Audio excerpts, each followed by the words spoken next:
সুপ্রিয় দর্শক, আসসালামু আলাইকুম। বিশ্বকাপ বাছাই পর্ব আর্জেন্টিনার স্কোয়াডে বড় চমক। বিশ্বকাপ বাছাই পর্বের চিলি ও কলম্বিয়ার বিপক্ষে ডাবল হেডার ম্যাচের জন্য আর্জেন্টিনার জাতীয় দলের স্কোয়াড ঘোষণা করেছেন কোচ লিওনেল স্কলোনি।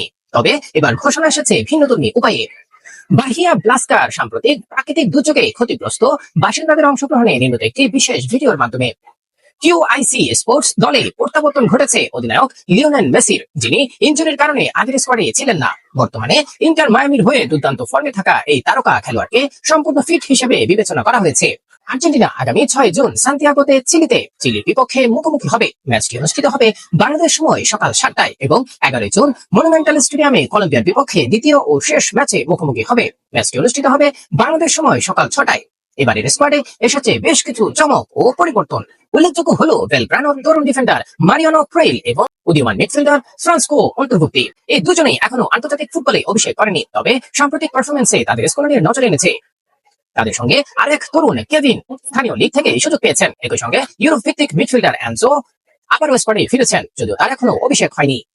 সুপ্রিয় দর্শক, এখানে মজা মজা খেলা সংবাদ পেতে আমাদের সঙ্গেই থাকুন। ধন্যবাদ। আসসালামু আলাইকুম।